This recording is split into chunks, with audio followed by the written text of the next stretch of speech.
आज हम बात करेंगे फासीवाद और नाजीवाद।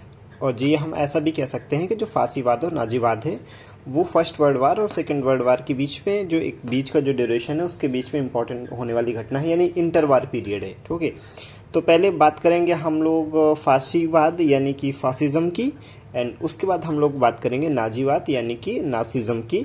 और पॉइंट्स दोनों में सिमिलर होंगे बहुत सारे, तो टू द पॉइंट जैसा अपना एग्जाम के पॉइंट ऑफ व्यू से पढ़ना है। ओके, तो क्या है फासीवाद? तो हम ये कह सकते हैं कि जो फासीवाद है एक तरह के एक radical authoritative extreme nationalism based ideology है that emerged in the 20th century and rose to prominence after First World War in several nations, especially in Germany, Italy and at some extent Japan for that matter।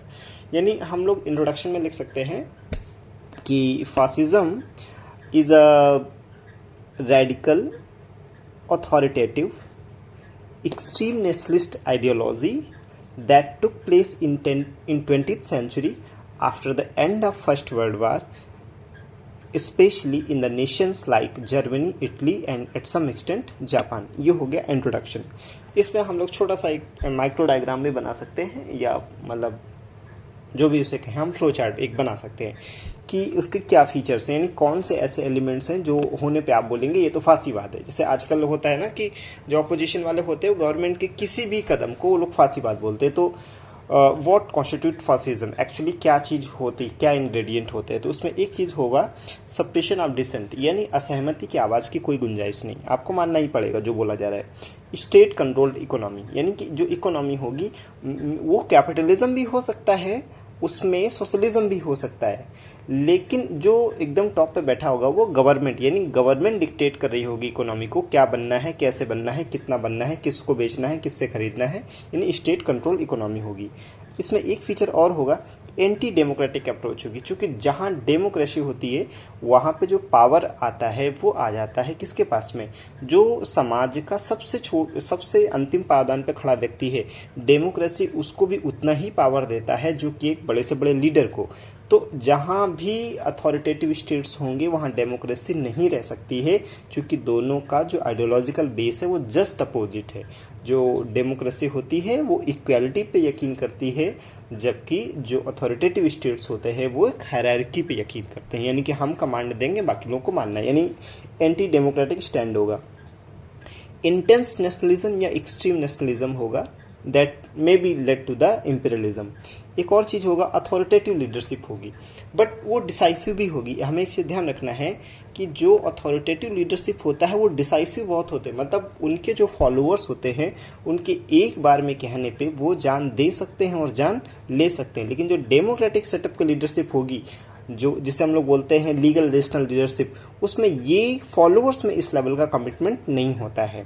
एक चीज हम और देखते हैं totalitarian control, यानी कि जो control होगा उसमें सब कुछ स्टेट कंट्रोल कर रहा होगा। तो जहां भी ये फीचर्स मिलेंगे उसे हम बोलेंगे कि ये तो फासीवाद है, फासिज्म है। तो एक आप इसमें माइक्रो डायग्राम बना सकते हैं। फिर हम देखते हैं कि फासीवाद का उदय क्यों होता है। तो आप देखोगे कि जो एक्सट्रीम आइडियाज़ होते हैं उनको ग्रो करने के लिए जो फर्टाइल लैंड होती है या जो फर्टाइल एटमॉस्फेयर या कंडीशन एनवायरनमेंट आप जो भी बोले, वो क्या होता है कि जब स्टेट फेल कर जाता है लोगों के एस्पिरेशन को फुलफिल करने में, या ऐसा लोगों को लगता है कि हमारा जो नेशनल प्राइड है, हमारा जो गुरूर है राष्ट्र का, वो कहीं ना कहीं समझौता हुआ है, तो फिर वो एक ऐसे नेता की तलाश में होते हैं या ऐसे ग्रुप या ऐसे आइडियोलॉजी को सब्सक्राइब करते हैं जो उनको उनका खोया हुआ गुरूर या स्वाभिमान उन्हें वापस दे सके। ध्यान रखना है कि जब कोई डेमोक्रेटिक स्टेट फेल करता है तो वो जो कियोस पैदा होता है वो एक फर्टाइल ग्राउंड क्रिएट करता है फॉर दीज आइडियोलॉजीज या these types of leaders to grow. Okay, तो हम देखते हैं कि कॉजेज ऑफ या राइज ऑफ फासिज्म के कॉजेज क्या है। तो पहला पॉइंट हो सकता है post war disappointment for Italy. जैसे इटली ने बहुत इंपॉर्टेंट रोल प्ले किया था फर्स्ट वर्ल्ड वार में, तो उसको उम्मीद होती है कि उसको कुछ इनाम मिलेगा, बट होता क्या है कि it did not receive control over Yugoslavia and Albania despite it's significant contributions during first world war. First world war में बहुत अच्छा कंट्रीब्यूशन होने के बावजूद जो उसका एम्बिशन था कि वो यूगोस्लाविया और अल्बानिया को कंट्रोल करेगा, उसको कंट्रोल नहीं दिया गया। इसलिए आप देखोगे कि जो नाजिज्म है वो ग्रो करता है इटली में। सेकेंड पॉइंट आता है इनइफेक्टिव डेमोक्रेटिक इंस्टीट्यूशंस। जो डेमोक्रेटिक इंस्टीट्यूशंस हैं वो लोगों के एस्पिरेशन को फुलफिल करने में फेल कर जाते हैं, and this creates room for the strong, decisive and charismatic leaders to grow, leaders like Mussolini and Hitler। ठीक है। तीसरा पॉइंट हम लिख सकते हैं कि नेशनलिज्म एंड रिवेंज होता है ना, कि मतलब हमको वार में आप देखते हो कि जैसे फर्स्ट वर्ल्ड वार में जो ट्रीटी ऑफ वर्साइल्स होती है उसके एंड पे उसमें कितना ज़्यादा ह्यूमिलिएट किया जाता है जर्मनी को, है ना। तो ये कहीं ना कहीं ये भी होता है ना कि जो रिवेंज की फीलिंग होती है कि जैसे ही हम लोग स्ट्रेंथ गेन करेंगे हम कहीं ना कहीं बदला लेंगे। जैसे कि आपने एक थिंकर हैं मैरी पार्कर फॉलेट, वो कहती हैं कि CRT that is conflict resolution theory है कि उसमें 3 तरीके होते हैं, डोमिनेंस होता है, कॉम्प्रोमाइज़ होता है, इंटीग्रेशन होता है कि नहीं। तो जो कॉम्प्रोमाइज़ होता है या जो डोमिनेंस में जो कॉन्फ्लिक्ट का रेजोल्यूशन होता है, तो कमज़ोर पक्ष अभी उसके पास स्ट्रेंथ नहीं है तो मान लेता है कि चलो ये ठीक है, लेकिन हमको लगता है प्रॉब्लम सॉल्व हो गई। नहीं, प्रॉब्लम सॉल्व नहीं हुई है, प्रॉब्लम उसमें डिसअपियर होती है। तो जो हारा हुआ पक्ष है, जो वो जैसे ही स्ट्रेंथ गेन करेगा वो क्या करेगा, रिटेलिएट करेगा। तो कहीं ना कहीं आपका नेशनलिज्म एंड रिवेंज है। वो रिवेंज क्यों है, हमने आपको ट्रीटी ऑफ वर्साइल्स बताया। एक और रीज़न है fear of spread of communism in the eastern Europe and later on in the western Europe. तो होता क्या है कि इटली, स्पेशली सॉरी इटली नहीं कहेंगे, जर्मनी को झाड़ पे चढ़ा देते कौन, western European powers and the USA के बच्चा तुम की चढ़ जा बच्चा सूली पे भला करेंगे राम।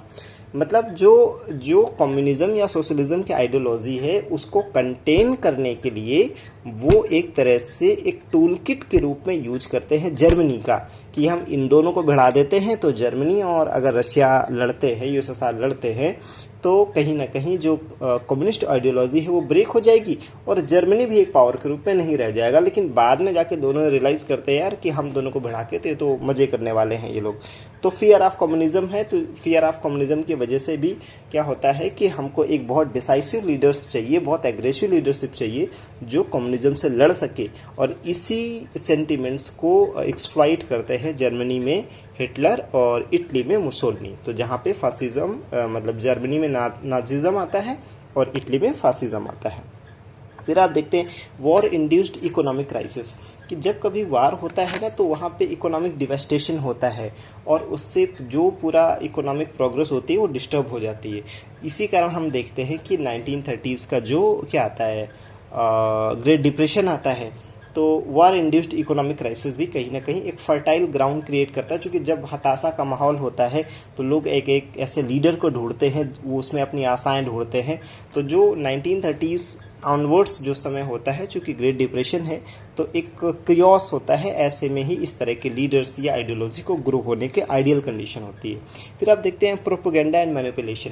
जो ये लीडर्स होते हैं, जो एक्सट्रीमिस्ट जो लीडर्स होते हैं, they are very good in narrative settings. वो लोग मीडिया और प्रोपेगेंडा का यूज करके वो नैरेटिव सेटिंग बहुत अच्छे करते हैं। मतलब वो अगर कोई क्राइम भी करते हैं, अपने सपोर्टर से किसी को मारने को भी बोलते हैं, तो उसको भी जस्टिफाई कर देते हैं कि अगर आप ऐसा करते हो तो कहीं ना कहीं नेशनल प्राइड का सिंबल है। तो प्रोपेगेंडा और मैनिपुलेशन का भी कहीं ना कहीं थोड़ा बहुत योगदान तो होता है। एक और चीज़ है फियर एंड इनसिक्योरिटी। लोग आपकी बात कब मानते हैं, जब उनकी लाइफ बढ़िया चल रही हो तब नहीं, जब वो पैनिक की कंडीशन में होते हैं। तो ध्यान रखना है कि जो फियर एंड इनसिक्योरिटी होता है उसको, यानी जो सोसाइटल फियर एंड इनसिक्योरिटीज होता है, तो ये जो लीडर्स होते हैं उनको सपोर्ट गेन करने के लिए एक आइडियल कंडीशन होता है। ठीक है, तो फियर एंड इनसिक्योरिटी को एक्सप्लॉइट करते हैं लीडर्स। ये भी हमारा क्या हो जाता है कि फासिज्म का ग्रो करने का कारण है। तो हम लॉन्ग स्टोरी शॉर्ट के हैं तो क्या है, post war disappointment for Italy हो जाएगा, वीक और इनइफेक्टिव डेमोक्रेटिक इंस्टीट्यूशंस हो जाएगा, फियर ऑफ कम्युनिज्म हो जाएगा, वॉर इंड्यूस्ड इकोनॉमिक क्राइसिस हो जाएगा, एंड प्रोपेगेंडा एंड मैनिपुलेशन हो जाएगा, एंड फियर एंड इनसिक्योरिटी हो जाएगा। अब आते हैं कॉन्सिक्वेंसेस क्या थे, क्या इसके परिणाम रहे फासिज्म के। तो एक तो है आपका टोटलिटेरियन स्टेट, कि everything and everyone will be controlled by the state and there will be no room for the dissent to grow, आप असहमति के लिए कोई जगह नहीं है। सेकेंड आ जाएगा कल्ट ऑफ पर्सनैलिटीज़, यहाँ पे जो पर्सनैलिटीज़ होंगी वो कल्ट बन जाएगा एकदम, कि उनके मुंह से निकला हुआ हर शब्द एकदम रामबाण की तरह है, आप उसमें कोई क्वेश्चन मार्क नहीं करना है, बस आपको फॉलो करना है। मिलिट्री एडवांसमेंट, एक और हम चीज़ देखते हैं कि जो फासीवाद होता है वो उसमें ये इटली में कहीं ना कहीं मुसोलिनी ये मैसेज देता है कि मैं इटली को ग्रेट पावर बनाऊंगा, इसके लिए हमारी मिलिट्री स्ट्रांग होनी चाहिए। अगर हमारी मिलिट्री स्ट्रांग होगी तो हमारा नेशनल प्राइड को हम प्रोटेक्ट करने और अपने इंपीरियलिज्म एम्बिशंस को भी हम फुलफिल कर सकते हैं, तो मिलिट्री एडवांसमेंट हो जाएगा। टेरिटोरियल एक्सपेंशन है कि नहीं, जैसे आप देखते हो कि जो इटली है वो एबिसिनिया यानी आज की इथोपिया से 1898 में युद्ध भी लड़ता है, क्योंकि उसको भी तो था ना कि हमारे पास कॉलोनी होना चाहिए। तो territorial expansion led to the Italy Abyssinia war 1897-1898 in which it is very interesting that Ethiopia defeated the Italy. Okay, next आता है ह्यूमन राइट वायलेशन, कि जब युद्ध होता है तो इसमें ह्यूमन राइट्स का तो कोई काउंट ही नहीं होता है, कितना ज़्यादा वायलेशन होता है। कि जो फासिस्ट रिजीम होती है often violated human rights, targeting minority groups, political opponents and dissidents, leading to persecution, imprisonment and even genocide. यानी वो जो माइनॉरिटी ग्रुप्स होते हैं उनके ऊपर वो बहुत ज़्यादा अत्याचार करते हैं। अब चूँकि उनको मेजोरिटी का सपोर्ट मिला हुआ है तो उनको कोई दिक्कत नहीं है और कोई इलेक्शन होना नहीं है कि लोग उनको सत्ता से हटा देंगे। फिर आता है नेशनलिज्म एंड रेशियल सुपीरियोरिटी का भी कॉन्सेप्ट है, कि चाहे आप फासीवाद की आइडियोलॉजी के तहत इटली में देखें या नाजिज्म की आइडियोलॉजी के तहत जर्मनी में देखें, वो रेशियल सुपीरियोरिटी की बात करते हैं कि we are the superior race, ये भी हम देखते हैं। इकोनॉमिक कंट्रोल, जैसे पीछे भी देख चुके हैं कि जहाँ पे डिक्टेटोरियल लीडरशिप होगी, each and everything will be controlled by the state. Okay, एक हम देखते हैं इम्पैक्ट ऑन कल्चर। जाहिर सी बात है कि वो जो कल्चरल जो हेट्रोजिनस नेचर होता है उसको एंजॉय नहीं करेंगे, क्योंकि जो डिक्टेटर होता है वो होमोजीनस चीज़ों को मानता है, यानी जो वही arts form and literature and media and films can grow which subscribes that particular ideology. अगर आप उसको सब्सक्राइब नहीं करते हो so there is no room to grow. Okay, तो ये हमने देख लिया कि कॉन्सिक्वेंसेस क्या है। ये टोटल तो आप देखते हो कि टोटलिटेरियन अप्रोच है, कल्ट ऑफ पर्सनालिटी है, मिलिट्री एडवांसमेंट है, टेरिटोरियल एक्सपेंशन है, ह्यूमन राइट्स वायलेशन है, रेशियल सुपरमेसी है, इकोनॉमिक कंट्रोल है, इम्पैक्ट ऑन कल्चर है। तो ये हो गया। तो कंक्लूजन हम क्या कह सकते हैं कि वही कीवर्ड्स जो इंट्रोडक्शन में यूज किए थे उसको घुमा फिरा के यूज कर लेना है, दैट्स इट। अब आते हैं कि हमारा ये नाजिज्म क्या है, नाजीवाद क्या है। तो नाजिज्म क्या है? एक आइडियोलॉजी है which took place in Germany under the leadership of क्या बोलते हैं, एडोल्फ हिटलर, है ना। It incorporates dictatorship, antisemitism, anti communism, extreme nationalism and racial supremacy. ठीक, अब आते हैं कॉजेज क्या है, causes for the rise of Nazism. Nazism क्यों ग्रो करता है? तो पहला चीज़ है कि जैसे हमने देखा है ग्रेट डिप्रेशन। तो जब ग्रेट डिप्रेशन होगा तो उसका इम्पैक्ट ऑब्वियस सी बात है जर्मनी में भी आएगा। तो जब इकोनॉमिक स्थिति खराब होती है लोगों की ना, आर्थिक बदहाली होती है, तो उनका एक सुपर हीरो की खोज होती है। जब भी आप परेशान होंगे तो आपको लगता है यार कोई ऐसा हीरो आ जाए जो हमारी समस्याओं का समाधान कर दे। तो ग्रेट डिप्रेशन है ना, एंड इकोनॉमिक डिवास्टेशन हो गया। ठीक, तो सेकेंड आ जाएगा charismatic leadership of the Adolf Hitler. यानी जो एडोल्फ हिटलर है आप उसको क्रूर क्रूएल कहे, XYZ कह सकते हैं, वो नो डाउट है, बट ये भी मानना पड़ेगा कि उसकी लीडर्स में बहुत करिश्मा था। वो जो बोलता था फॉलोअर्स आंख बंद करके यकीन करते हैं। तो जब आपके फॉलोअर्स आपके लीडर्स पे इतना यकीन करते हैं तो उनकी एजेंडा चलाना बहुत आसान होता है ना। तो charismatic leadership of Hitler. Rejection of democracy. Actually होता क्या है कि जो जर्मनी का वीमर जो कॉन्स्टिट्यूशन होता है वो लोगों की एस्पिरेशन को फुलफिल नहीं कर पाता है। तो लोग एक तरह से डिसइल्यूजन्ड हो जाते हैं डेमोक्रेसी से कि यार ये तो है बकवास चीज़, ये बस कहने में अच्छा लगता है, हमारे एम्बिशंस या हमारे नेशनल प्राइड को प्रोटेक्ट नहीं कर सकता है। फिर आप देख सकते हो कि द फेलियर ऑफ डिप्लोमेसी का भी जो फेलियर होता है वो भी एक रीज़न है। The failure of democratic system, है ना। तो ये भी एक ना कहीं कारण है। तो बस हो गया। ठीक, अब इसका कंक्लूजन क्या हो जाएगा कि fascism and Nazism were the result of the post First World War developments combined with personal and national ambitions of the Germany and Italy